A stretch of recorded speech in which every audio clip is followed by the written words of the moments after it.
Hey, welcome to my channel and welcome to Saturday.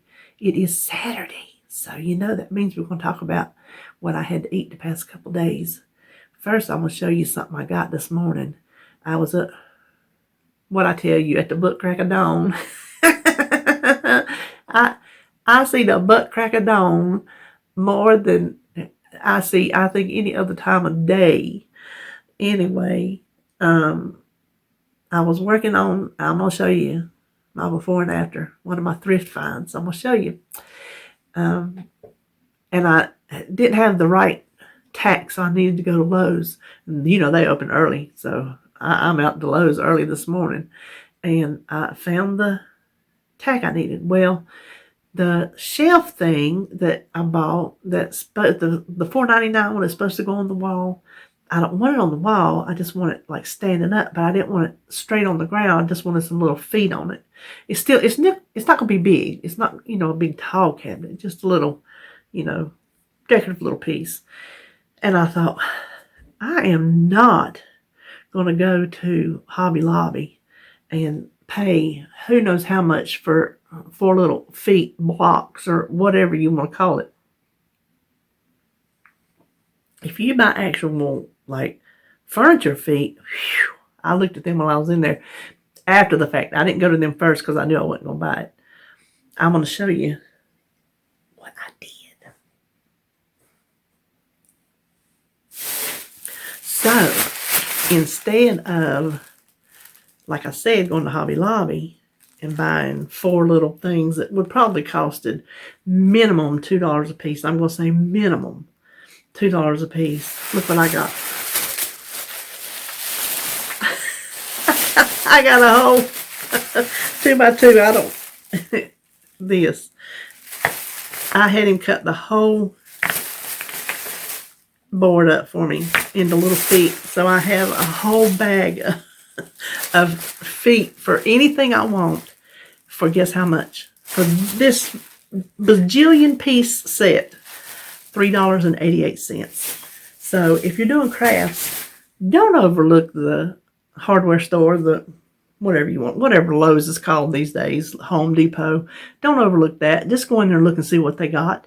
I knew 4x4 was too big. I'm like, surely they make a 2x2. And they did. So that little boy, he was so nice. He was so nice to cut that for me because I don't think they have to cut that because he cut for a while. I mean, every 2 inches. And it was I think an 8-foot board maybe. That's a lot of little cubes. But while I was there, I knew I was going to have some sanding to do. Now, I have a little sanding block that I made on one of the Dollar Tree Rubik's Cubes. I just cut it. Matter of fact, I covered it a couple days ago. It works just fine for crafts, and it gives me something to hold on to. I can't stand the way it feels to hold sandpaper in my hands. I can't. Y'all know I'm funny about my hands. And that gives you something to hold on to. Well, I knew that was not going to be sturdy enough to sand these blocks. So I'm going to show you what else I bought while I was there. Bought me a little. With this, I figured with the money I saved on the wood, I could get me a little thing. It's made by Gator. A little sanding block. I told that man he helped me pick out a tack I needed for my project. I can't find nothing in there because I don't ever go in there. So I saw him in there again. I'm like, sanding block. He goes right over here. So he took me over. And I said, I just need a little small one. He pulled that up. He said, how about this? I said, perfect. Perfect size for crafts. Check this out. And it comes with these little pieces of sandpaper, but I can cut my own when I use these up. I can cut my own out of that Dollar Tree and just stick your little, pull it off, stick the pad right on there. That'll be perfect for my little jars I like to do, just the edges of things. So I'm pretty excited about my new tool. So I know you probably didn't care about that, but we'll go over what I ate. Now, let me just tell you, Thursday, let me find my coffee. And we're going to talk about that thing I just changed before I come on camera too. I already had a doctor's appointment. telemedicine this morning. I've already done that. Got some medicines adjusted to hopefully to help some depression things going on. And but as far as this, I'm looking at my face. I don't know if y'all can tell it or not. When I eat carbs, I am puffy. I feel puffy. I feel thick. I feel puffy. When I cut the carbs out, I feel like my face goes down, my body goes down, the puffiness that I feel, just like the thickness, I feel different. So I'm just going to stick with it. I'm going to stick with limiting to almost eliminating carbs, added carbs. I'm not worried about, like I said, green vegetables and starchy vegetables. I'm not going to try to eat stuff like that. Now, let that be said, if I want something, I'm going to have it. I am not in the practice or business of denying myself. If there's something I really, really want, I can't go forever not having, X, Y, or Z. I can pepper it in if it's going to cause a problem later on if I don't. So if I really want a baked potato, whatever day it is, we're having hamburger steaks when I make David a baked potato. If I really think I got to have one, if it's going to be the end of the world, if I don't get that baked potato, then I will make me one. But if I can eat my dinner without it, then I'll eat my dinner without it. I've got to start thinking it's not, like I said, the end of the world if I can't have something. This feeling of feeling better, now, that could end tonight. I could say, oh, it's Saturday, I think I need a milkshake.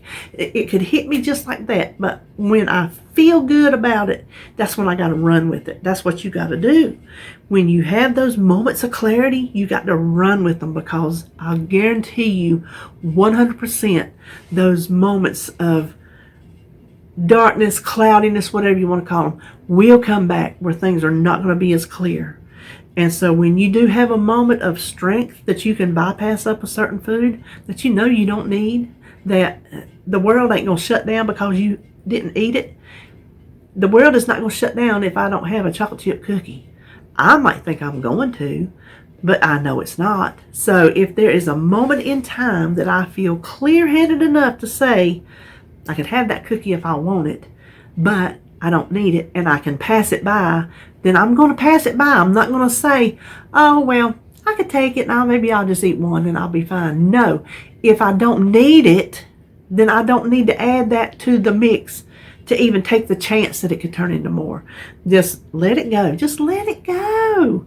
So doing without these extra carbs, when I first started to begin with, back in the fall, I did the same thing, and I felt so much better back then. I could see the difference in my chin and my face. I mean, I still got, that ain't going nowhere. That turkey gobble, that ain't going nowhere.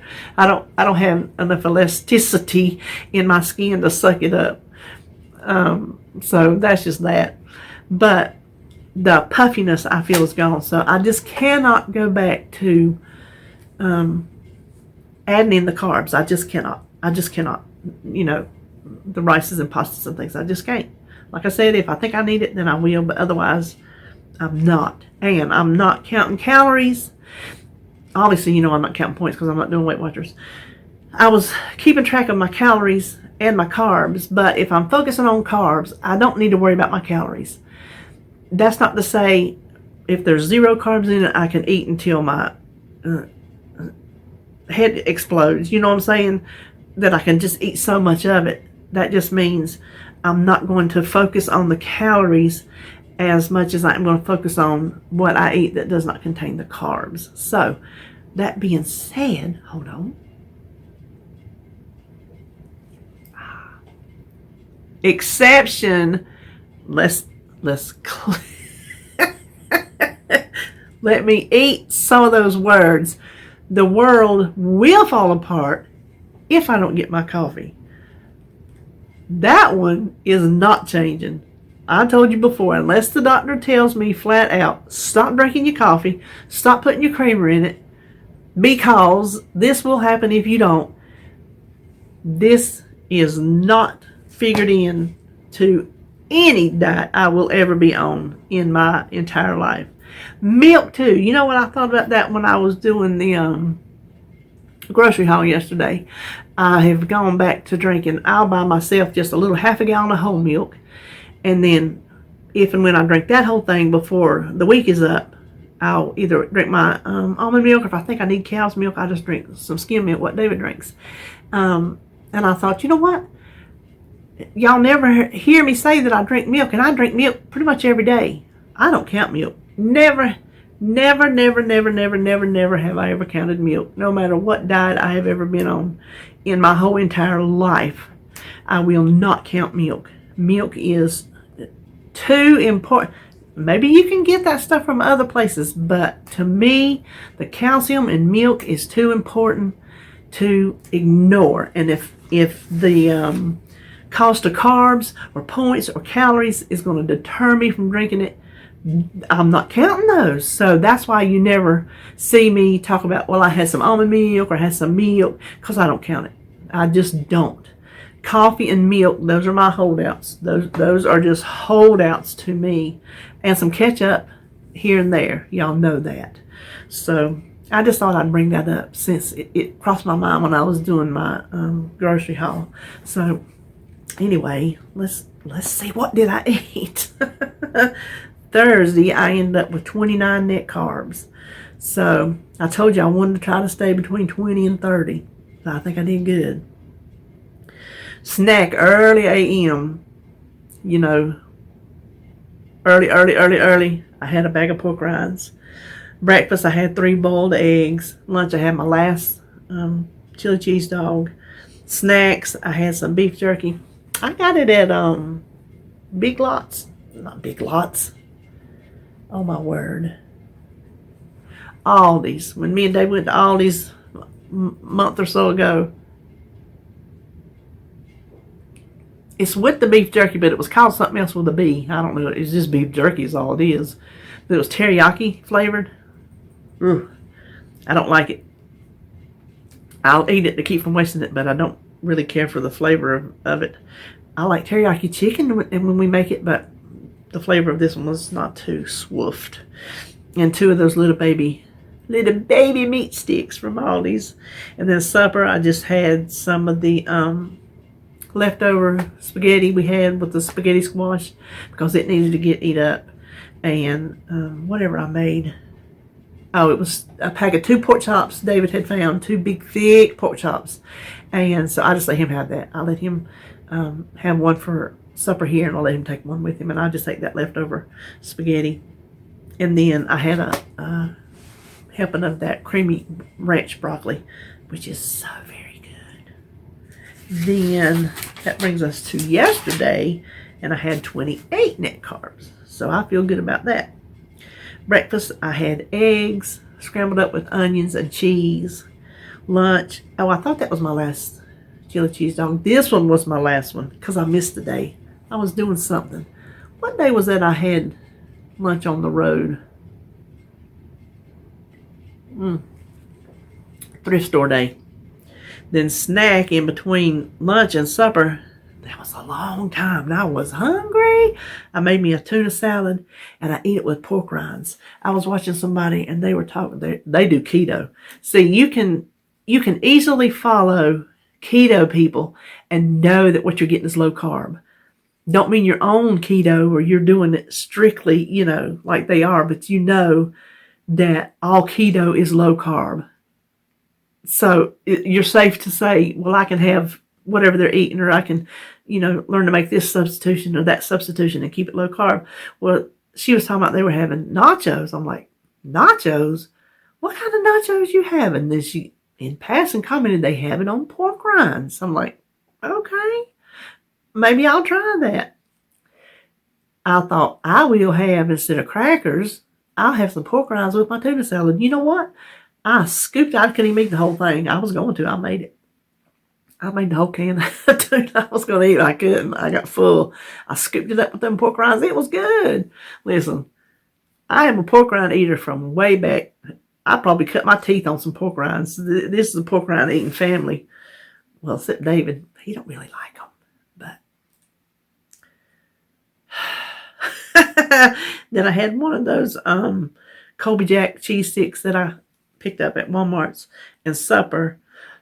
I did not mean to have pork chops 2 days in a row, but when I had my pork chop scheduled for or planned for Thursday, that was a whole week ago before I planned my next menu. And so I put pork chops on Friday, and not until I went to get the pork chops out the thaw did it dawn on me. I just made him eat pork chops Thursday. I try not to give him pork more than once a week, so he got both of his doses right there at once. So I did have one pork chop. I fried them in almond flour. I coated them in almond flour and pan fried them. And then I had my beets, and that's all I ate. Something else I made, and I just didn't want it. Oh, no, I did want it. Okra. I baked the okra in the oven. And I come back here and got busy on my project, and I didn't go up there and get any. And so he ate it. I didn't say nothing. You know, I just let him eat whatever he wanted, and so he did. But that's what I have eaten the past 2 days. So today is going to be if I remember correctly, instead of eating out, the roast beef chaffle sandwich, which I am very excited to try. You make I'll film it, and if it don't turn out, you won't see it. But you make a chaffle, and then you do like a grilled cheese type thing with roast beef in it and all the good gooey cheese. So it just looked really, really good. I hope it is, considering what you pay for a deli roast beef. My gosh, that you can about go out and raise a cow yourself. You know, we raised cows before. Yep, down there, where his mama lives, we own land down there, and so his cousins down there, he helped us tend to the cow when David works, you know. So it was good too. We just don't have time for stuff like that anymore, you know. David can't do but so much in work. But anyway, that's neither here nor there. So now I am going to insert a picture of the before. I can't find the picture that I inserted on my actual thrift video where you can see it a little bit better. So I have it sitting over here where Flair's tank is. That's where I had it sitting when I took my before picture. So it's kind of hard to tell, but it's one of those 2-panel picture frame screen things that would have like 8x10 picture frames in it. I think 8x10. And I got it for $5 at one. There's no picture frames in it. And I told you I had saw somebody do something with these flowers from the Dollar Tree. And she left hers all colorful. I'm like, well, I don't want mine colorful, but I think I can do something about that. So I will insert. Here is the before of the picture frame thingy. Here are the flowers, the spray paint. And then here is a little short video clip of what it looks like. And I will see you on my next video.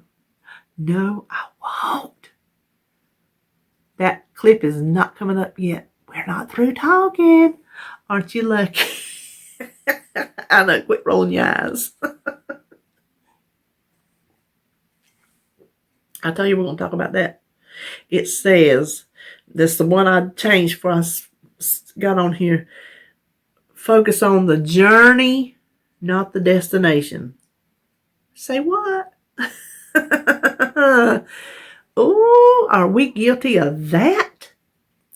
On a weight loss journey, are we guilty of focusing on where we want to be and how freaking fast we want to be there, rather than what we need to do at this given moment in time to get there?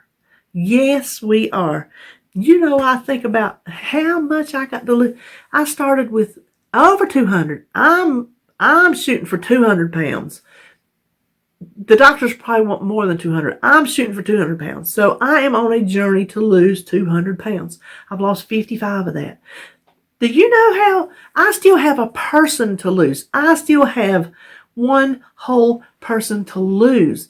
And if I let myself sit down and study on that, I will give up because it is so daunting.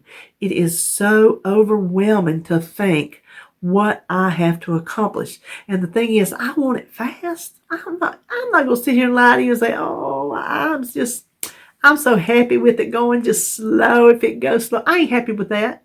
I'll take it because I can't got no choice. But that don't mean I like it. But according to this, we need to stop doing that. Stop looking about where we have got to be and worrying about how long it's going to take us to get there, and just focus on, my nose itches every time I get on here with y'all. Focus on what we got to do in the here and now that'll help us get there. What did I just tell y'all a while ago? I'm focusing on stopping them carbs. I'm just going day by day, trying to eat food that will get me there, but not sit around and, oh, I'm never going to make it. I'm never going to make it. Because it feels that way. But I can't do that. I've just got to go on the journey. I've got to enjoy spending time with y'all. Enjoy, even in my craft room, that's part of the journey. The journey is not just losing weight. The journey is living the life that we were given. And that is where I struggle. I'm not saying I am unappreciative of what I have. I'm saying I have a problem with looking back to things, how it used to be, how I used to feel, the things I used to could do. Those are the things probably hinder me more than looking where I've got to go so far away, is looking at how far back it was to get here. And I've got to stop doing that. I've just got to focus on the journey that I am on right now. Sitting here in my little corner of Kannapolis, North Carolina, with my little craft room, my Criminal Minds, which is Saturday, and you know it's on TV, with my new grandbaby on the way, with my other grandbaby, who I'm not sure when he's going to get down here again, with my kids and my husband, in my craft room, and food that I have to eat, whether it's, fancy food or not fancy food, roof over my head, car to drive, all these things that keep me going. I've got to appreciate them. I guess I need to even appreciate all this blasted medicine I'm on, because if I wasn't on it, I might not be sitting here in front of you. So it's helping me get over the hump till I do get to that destination. There's all kind of things that little sign is so much about, I think, maybe being grateful. See, that's what I do when I read these little things. They spin me off into so many different directions. They're not always just about that one little sentence. There's lots of shoots, out, tree limbs that goes here and there for just one little quote can take so many different meanings. So I think that's a lot of that is to do with being grateful too. I'm saying it's not that I'm not grateful. I just have a hard time wishing that I was back to the woman I used to be. And I need to appreciate what I have now and what I am able to work with within my abilities, and be glad that I at least have the abilities that I do have, because there are people, and some of you that are watching me right now, you don't even have the abilities that I have.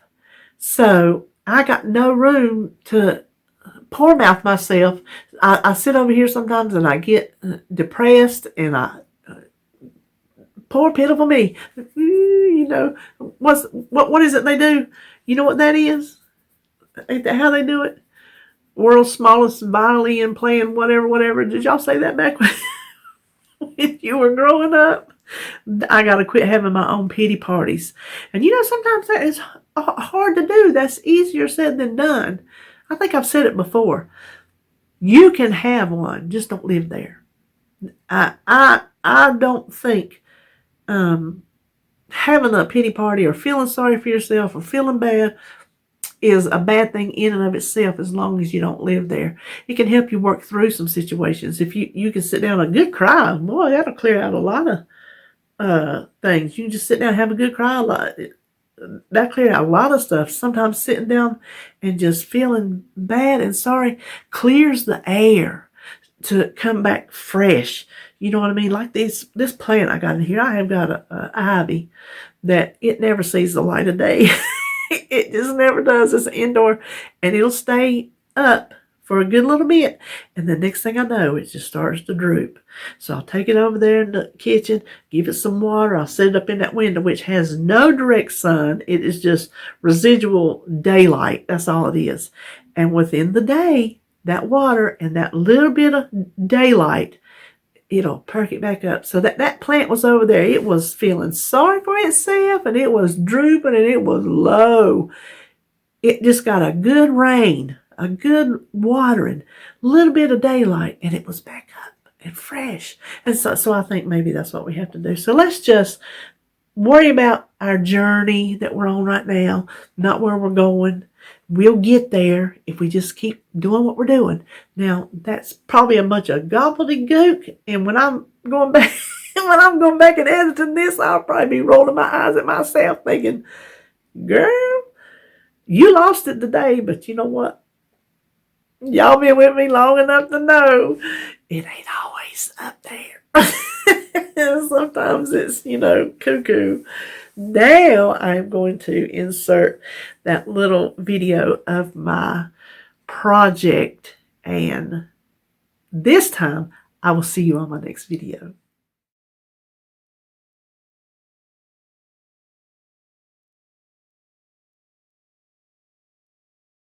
Okay, so here it is. I'm still wrangling with getting the flowers to hang straight, so I'll still be working on that, but I think it turned out really pretty.